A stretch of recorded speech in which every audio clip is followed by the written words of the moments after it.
Adamson Ford. This is Gary Stern, technical trainer for Ford Motor Company, and we're going to talk today about the use of Ford filters. Practices for keeping a 6.0 and 6.4 maintained.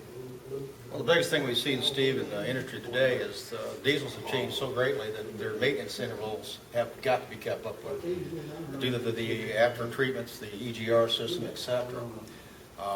Most people basically change their oil and stuff based on miles and months. And really today, with the trucks idling a lot, stop and go traffic, we need to be looking at hours of operation versus miles and months. On a 6-liter to 6.4 diesel, we basically want to change that oil infilter every 200 engine hours. And that will be ensured that the crankcase gets the right oil, right filtration. But the other thing unique about the 6.4 and 6.0 is the fact it's got a very unique oil filter. And there's only one filter that will fit it, and that's the motor craft. And if you're putting somebody else's product on, that filter is bypassing a certain amount of oil that you cannot have in that engine expected to run correctly. Matter of fact, I actually worked some numbers up here recently. In 1 year's time of typical truck operation, you'll be bypassing almost 1 million quarts of oil in 1 year time. So that's why it becomes very critical that when you look at the after treatment and looking at the motorcraft filter is somewhat unique. It's got a very special little connection that goes into the actual cap. And that's probably the biggest secret of the whole thing, is how it actually snaps in and actually attaches to it and actually goes down, and in the actual filter housing itself is a little check valve to drain oil out.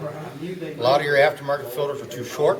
They don't put the check valve all the way down, and all that happens, it goes right on down through the actual engine back in the crankcase without any filtration process at all. Plus the other fact you'll find when you're looking at the aftermarket, they all look pretty similar, but here again the differences are quite apparent when you look at the condition of the engine. And that's one thing you see right there.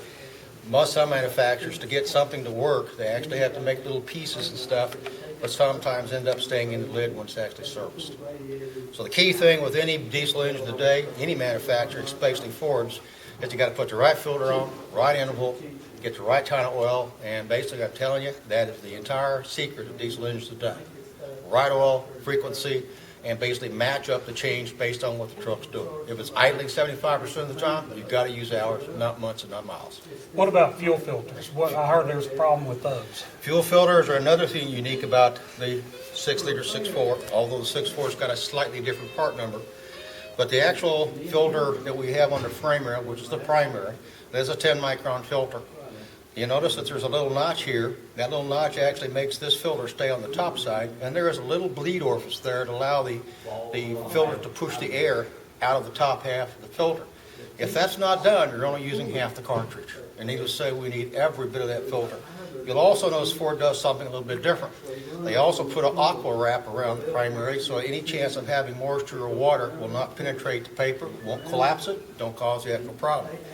The actual filter that's up under the actual hood itself actually is a paper filter, but it's also sprayed with a product called surfactant, which is kind of a water repellent. So if water does get through here somehow, we still try to keep the water from penetrating and getting in the injector, because water is one of your biggest enemies on any diesel injection system.